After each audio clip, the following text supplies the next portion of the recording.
different art styles. Today, I want to teach you how to draw Luffy in 4 art styles, so you can also try it at home. The styles that we're gonna do today are anime, spill effect, neon glow, and realism. So, let's begin. Before we start with the effects, we have to sketch Luffy. I chose this image because I personally like it, so let's use it as a reference photo. For the sketch, you have 2 options. Choose the one that you feel more comfortable with. The first option is to draw it. The second option is to trace it with tracing paper. You are not cheating if you choose option number 2, because the real challenge is when we do the effects. Now, we're gonna use different mediums. So before we start, sketch your drawing in mixed media paper. I'm using this one, Strathmore 300 series. I personally love it because it's really smooth and works pretty good with colored pencils. But you can also use any mixed media that you like. This is really important because we're gonna use wet media as a base for our drawing. So if the paper is not thick enough, it might not work. Now that the sketch is ready, let's start with the first style, anime. This is one of the most easy ones because we already have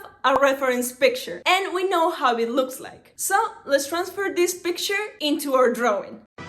What I'm doing first is adding the base colors. For this step, you can use whatever you have at home: acrylic paint, watercolor, alcohol markers, or even Posca markers. Here, we just want to add some sort of color to the paper, so when we go to use the color pencils, doesn't take us as long. The hat has 2 types of yellow. The darkest yellow is for the inside of the hat, resembling the shadow, and the lightest yellow will be for the top. Once we're finished with the yellow part, we just have to add one more thing to the hat, that is the red. Now that we have our base, we can start coloring. Something that I like to do before I start any drawing is to identify what color my reference photo has, so it is much easier to transfer it to my drawing. Luffy's face is pretty pale. For this, we're gonna use a combination of light peach, beige, and white. And if you look close to the hair, there is a pinkish color that is the shadow of the hair, reflected on the skin. In here, we're gonna use nectar color. And at the end, we can add henna and dark umber to the bottom of the shadow to give it a little bit more of depth to the drawing. The next step is the hair. Here I used 4 colors: indigo blue, Copenhagen blue, black, and 10% French gray. I'm using the Prismacolor palette. If you don't have one of these colors, instead you can use dark blue, middle dark blue, and white. Notice how I start from the tip of the hair and make my way up to the head in a straight line. I do short and steady movements, creating locks of hair, but I don't do it in all the hair. At this point, Luffy's hair looks pretty blue, so what we're gonna do to fix it is add some black to it. Notice that in the inner part of the tip, I'm using black, and I'm making my way up to cover some of the extra lines that I create with the blue. We want to keep Luffy's hair black, but by adding the blue and gray, we're giving it more light. The gray is gonna be mainly in the middle of the lock of hair, while the blue starts from the tip and vanishes when it gets to the top. This is the final result. Now let's move on with the last part, the hat. Let's imagine that the light source comes from here. That gives different colors depending where you're looking at the hat. The top where the light reflects is gonna have a bright yellow, but we're gonna cover it in a little bit. For the inner part, we're gonna use 2 colors, burnt ochre and yellow ochre. First, we're gonna add the burnt ochre to the edge of the hat. At first, when you put in the colors, don't press too hard. It's better to build a couple of layers so it looks more uniform. The way you can control this is by placing your fingers away from the tip. The yellow ochre is gonna be in the middle of the hat, giving it a slight light to the inner part of the hat. After adding the yellow, I see too much light on the hat. So to make it more realistic, let's add a little bit more of burnt ochre around the hair. That is gonna make it feel like the hat is sitting on top of the head. Lastly, by getting closer to the hair, we're gonna add dark umber below each lock of hair to create a darker shadow to the hat.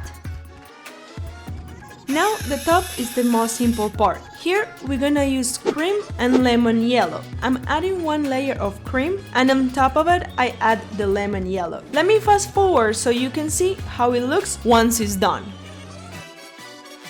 Pretty bright, right? Now the last part of our anime, the red band and the small details. The band has two colors, Scarlet Lake and Black Raspberry. This part is self-explanatory, so I'm gonna let you watch it and then I'll show you what details to add.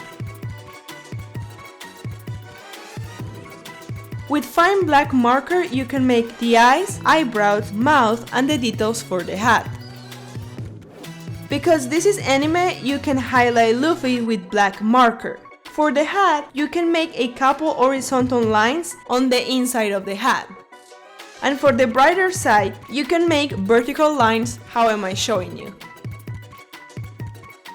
And that's it. This is how our first Luffy looks.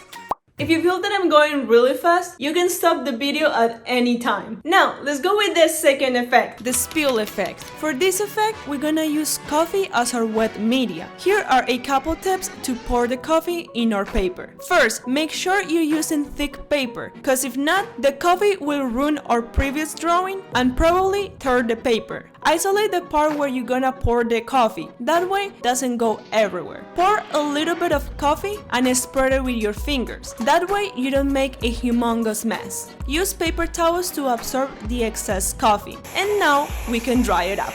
Once it's dry, we can use a fine micropigment ink to highlight the areas where the coffee got absorbed. This will create a map that we'll use for our drawing. I decided to use graphite for the inside and color where the coffee didn't leave a mark, but you can also leave it without coloring. The graphite pencils that I'm using are HB, 4B, and 8B. Each pencil increases its darkness as the number gets higher. I'm also using a blending stump and a fine eraser. This is gonna help me with the highlights and to create different tones with my graphite. If we make our Luffy black and white, it's easy to see what pencils to use in each area. For the face, let's use HB, that is the lightest graphite. For the shadows, 4B, and any dark detail, AB. At this point, I already give you all the information you need to make Luffy. If you feel lost, you can use the anime drawing as a reference to know which part has to be darker and which one isn't. The hair is the only part that we haven't covered yet. Here, the first thing we have to do is divide each lock of hair individually. You can do it with HB pencil and later on make it darker and noticeable with 8B. After all the hair gets divided, you can start adding each strand of hair. With a 4B pencil, you can darken some strands. And with the blending stump, blend it all together. If you don't have a blending stump, you can also use cotton ball or even Q-tip. Now, the fun part is adding the highlights. We'll make this with our fine eraser. Here, you can be creative and highlight any strand of hair you want. The only suggestion that I give you is once you erase one strand, make the next one darker. That way, you can see the contrast. For the hat, you can also get creative. It doesn't have to be how the anime hat looks like. I personally played with my eraser and made random details. And that's it. This is how the spill effect ended up looking. With this effect ready, let's move with the third effect, the neon glow effect. This is one of my favorites. It's really easy and really fun to do. Let me show you how to do it. First, we need to make our paper black. You can do this with any black marker or paint, but make sure to give it a second coat so it covers all the paper. Once it's dry, you can sketch Luffy with white color pencil. And this exact drawing can be re-sketched with any Posca markers you want.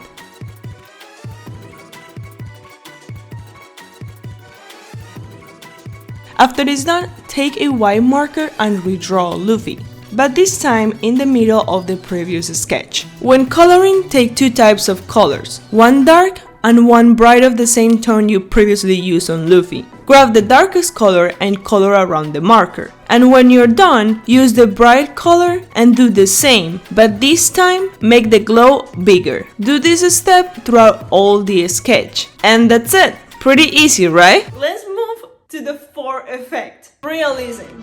In my opinion, this is the most difficult. Here we have to re-sketch Luffy and make it look human. So for this, I have a couple of tips that you can use. First, Luffy's smile is pretty well and tend to show his teeth quite a lot. So let's keep that feature and draw a big smile. Main body features are really different. Their jaw is more sharp and angled and has two muscles that are pretty prominent, one on the neck and the chest. So let's highlight those two features. I'm making this area of the neck darker to create an effect of shadow from the hat, and the light will reflect mainly in the area of the chest. For the hat, I'm using the same colors we use for the anime drawing. The darkest color is gonna be close to the ear, then the yellow ochre, and end up with a bright yellow on the bottom. Our last part to cover is the jacket. Here I use a combination of two colors, carmine red and scarlet lake for the light, and Tuscan red and a little bit of black for the shadows. That's it! This is our 4 styles. Let me know if you try it at home and subscribe for more.